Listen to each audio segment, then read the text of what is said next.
नमस्कार दोस्तों, स्वागत है आपका हमारे यूट्यूब चैनल अपकमिंग टीचर में। आज हम ईएमआरएस 2025 के मेंस यानी टायर 2 के लिए हॉस्टल वार्डन का क्लास 2 करेंगे। क्लास 1 का जो है वो इस पे अपलोड हो चुका है, आप देख सकते हैं जाके यूट्यूब पे, जिसमें पॉस्को एक्ट 2012 पढ़ा था हमने। आज हम पॉस्को रूल 2020 पढ़ेंगे। आगे बढ़ने से पहले ये सारे सिलेबस है जो हम इस चैनल पे कवर कराएंगे, और अगर आपको इन सब का पीडीएफ चाहिए तो आप कमेंट करिए। जैसे मेंस लिखने का एक रूल होता है, मैंने पिछले वीडियो में भी बताया था, इसमें भी बताती हूँ। शुरुआत करने पे में हम इंट्रो लिखते हैं, इंट्रो यानी इंट्रोडक्शन लिखते हैं, जिसमें हम संक्षेप में कोई भी चीज़ इसके बारे में जो टॉपिक लिख रहे हैं ना, उसको संक्षेप में लिखते हैं। किस में? इंट्रोडक्शन में 4-5 लाइन में। जैसे कि इसके बारे में लिखना है कि क्या है ये बताना है। फिर हम पैराग्राफ 1 पे आते हैं, इसमें 5-6 लाइन लिखते हैं और उसमें लिखते हैं कि क्यों है, मतलब जैसे लिख रहे हैं ना पॉस्को एक्ट 2020, तो ये क्यों है, क्यों ज़रूरत पड़ा, ये सब। फिर पैराग्राफ 2 में हम लिखेंगे कि क्या फ़ायदा है, ये इस एक्ट का क्या फ़ायदा है। फिर पैराग्राफ 3 में हम लिखेंगे, जैसे पैराग्राफ 3 है तो फिर इसमें हम क्या लिखेंगे कि कमी क्या है और क्या कमी है, मतलब इस एक्ट के में क्या कमी है। और फिर पैराग्राफ 4 में आएंगे तो हम लिखेंगे कि कमी का सॉल्यूशन क्या है, और कमी नहीं है तो इसमें और सुधार कैसे हो सकता है। फिर लास्ट में हम कंक्लूजन लिखेंगे, जिसको निष्कर्ष बोलते हैं। जब भी आप आंसर राइटिंग करें तो निष्कर्ष को निष्कर्षतः लिखें, और उसको 3-4 लाइन में लिखेंगे। और याद रखें कि निष्कर्ष जो है हमेशा पॉजिटिव बेस में आना चाहिए, यानी पूरा जो ईजी हम लिखेंगे उसका शॉर्ट फॉर्म क्या हो जाएगा, निष्कर्ष हो जाएगा।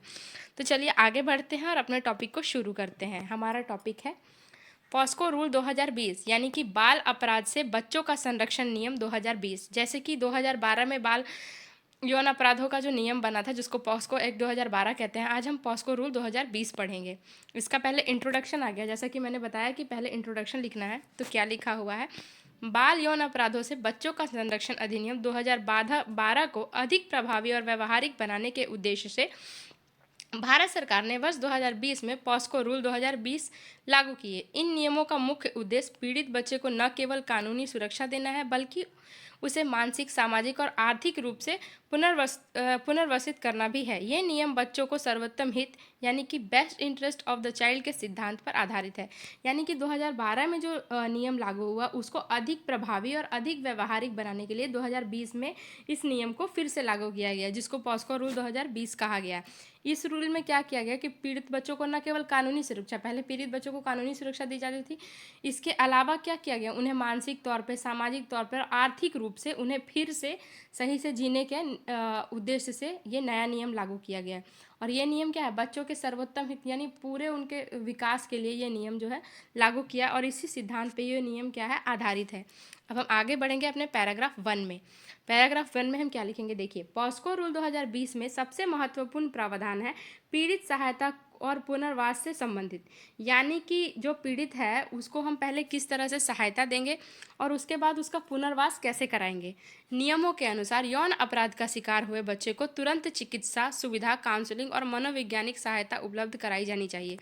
यानी कि जो बच्चे पीड़ित हैं, जो यौन हिंसा का शिकार हुए हैं, उनको तुरंत क्या करना चाहिए, चिकित्सा, यानी सबसे पहले उनको मेडिकल फैसिलिटी पूरी करनी चाहिए। उसके बाद उनका काउंसलिंग, मतलब उनसे पूछना, प्यार से उनके मन के बात को जानना, उनके साथ क्या हुआ है।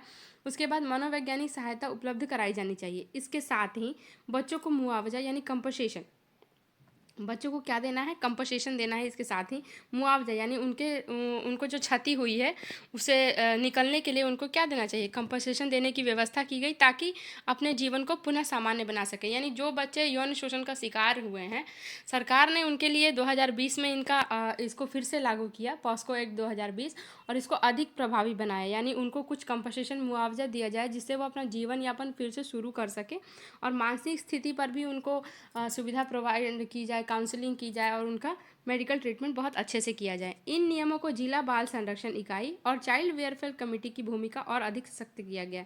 इन नियमों को किसके अंडर दिया गया, जिला बाल संरक्षण इकाई और चाइल्ड वेलफेयर कमेटी को दिया गया। जैसे ही किसी पॉस्को मामले की सूचना मिलती है, मतलब जैसे ही किसी पॉस्को मामले की सूचना किसी को मिलती है, संबंधित एजेंसियां यह दायित्व होता है कि वो बच्चे की सुरक्षा, देखभाल और पुनर्वास की व्यवस्था करे। इससे यह सुनिश्चित होता है कि बच्चा अकेले ना पड़े और उसे संस्थागत सहयोग प्राप्त हो।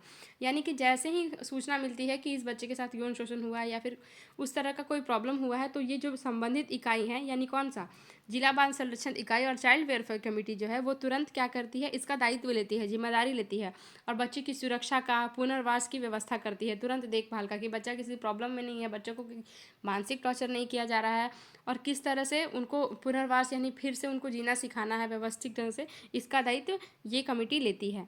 इससे यह सुनिश्चित होता है कि बच्चा अकेले ना पड़े और उन्हें संस्था सहयोग प्राप्त हो। आगे बढ़ते हैं। फिर लिखा है पॉस्को रूल 2020 में डिजिटल और ऑनलाइन शोषण को लेकर भी विशेष ध्यान दिया गया है। सोशल मीडिया, मोबाइल और इंटरनेट के माध्यम से होने वाले शोषण गंभीर अपराध माना गया है। यह प्रावधान आज के डिजिटल युग में अत्यंत प्रासंगिक है, जहां बच्चे ऑनलाइन के माध्यमों के प्रति संवेदनशील है। जैसा कि पता है कि डिजिटल दुनिया में जो है आजकल बच्चे मोबाइल के प्रति ज़्यादा एक्टिव हैं और मोबाइल से भी बच्चे क्या होते हैं, शोषण का शिकार हो जाते हैं, यौन शोषण का। खासकर मोबाइल से, लैपटॉप से, इंटरनेट से, सोशल मीडिया से किसी भी तरह से बच्चों को हैरास कर दिया जाता है, उनका न्यूड पिक्चर ले लिया जाता है, उनको शोषण किया जाता है, मानसिक तौर पे प्रताड़ित किया जाता है। तो इसके लिए भी क्या किया गया है, इसके लिए भी एक गंभीर प्रावधान का नियम लागू किया गया है, जिससे बच्चों को क्या है, इससे बचाया जा सके, उनको जागरूक किया जा सके और किसी के साथ ये प्रॉब्लम हुआ है, यौन शोषण हुआ है, तो उनको सुरक्षा प्रदान की जा सके। आजकल के डिजिटल दुनिया में बच्चे मोबाइल का इस्तेमाल करते हैं, इंटरनेट का इस्तेमाल करते हैं और फिर वो गलत तरीके से जाल में फंसते जाते हैं और उनका यौन शोषण होते रहता है और इसकी सूचना वो किसी को देते भी नहीं। अगर इसकी सूचना किसी को भी प्राप्त होती है तो फिर उसके खिलाफ एक्शन लिया जाता है और बच्चों को इसके लिए जागरूक किया जा सकता है। हॉस्टल वार्डन के लिए यह नियम अत्यंत महत्वपूर्ण है और खासकर हॉस्टल वार्डन के लिए तो ये नियम बहुत महत्वपूर्ण है, क्योंकि बच्चों की देखभाल की पूरी जिम्मेदारी हॉस्टल वार्डन की होती है। हॉस्टल में रहने वाले बच्चों की सुरक्षा वार्डन को प्राथमिकता जिम्मेदारी है। पॉस्को रूल 2020 के अनुसार यदि किसी बच्चे के साथ यौन शोषण की आशंका भी हो तो वार्डन को तुरंत इसकी सूचना पुलिस और बाल संरक्षण इकाई अधिकारियों को देनी होती है। मामले को छुपाना या अनदेखा करना दंडनीय अपराध है। इसके अतिरिक्त वार्डन को यह भी सुनिश्चित करना चाहिए कि पीड़ित बच्चे को भय मुक्त और सहयोगात्मक वातावरण मिले। देखिए, हॉस्टल वार्डन की जिम्मेदारी इसमें बहुत महत्वपूर्ण होती है, क्योंकि बच्चा जब हॉस्टल में रहता है तो पूरे तौर से उसके ऊपर डिपेंड रहता है।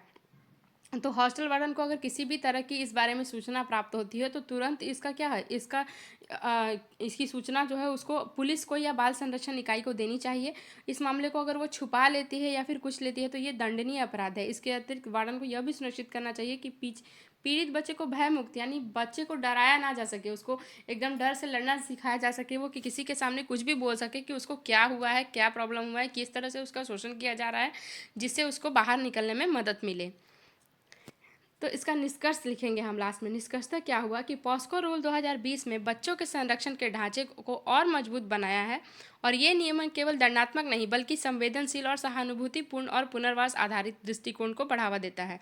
हॉस्टल वार्डन जैसे पदों पर कार्यरत व्यक्तियों के लिए इन नियमों को जानकारी का पालन करना अत्यंत आवश्यक है। तो जो 2012 में रूल लागू हुआ, उसके बाद 2020 में जो ये रूल लागू हुआ, ये क्या करता है, इसको और मजबूत बनाता है। बाल संरक्षण को, जो बाल संरक्षण का ढांचा था उसको ये और मजबूत बनाता है और ये नियम केवल दंडात्मक नहीं है बल्कि संवेदनशील, सहानुभूतिपूर्ण और पुनर्वास आधारित दृष्टिकोण को बढ़ावा देते हैं। यानी जिस भी बच्चे के साथ यौन शोषण होता है उसको बहुत अच्छे से ट्रीट किया जाता है, उसका काउंसलिंग किया जा सकता है और उसे पुनर्वास यानी फिर से उसको रहने खाने की व्यवस्था और बहुत सहयोग वातावरण दिया जाता है। हॉस्टल वार्डन जैसे पदों पर कार्यरत व्यक्तियों के लिए इन नियमों की जानकारी और पालन अत्यंत आवश्यक है। मतलब जो हॉस्टल वार्डन में जिनका जॉब होने वाला है, जो जॉब कर रहे हैं, उसको इन नियमों के बारे में ज़रूर पता होना चाहिए कि बच्चे के साथ किसी भी तरह का यौन शोषण हो तो इसकी जानकारी वो पुलिस को दे, बच्चे को सेफ फील कराएं, उन्हें भय मुक्त फील कराएं और उनकी सहायता करें। तो आज की वीडियो में इतना ही। अगर आपको ये वीडियो अच्छा लगे तो आप हमारे चैनल अपकमिंग टीचर को लाइक करें, सब्सक्राइब करें और सपोर्ट करें। और अगर इन सारे के आप PDF पाना चाहते हैं तो हमें कमेंट करें।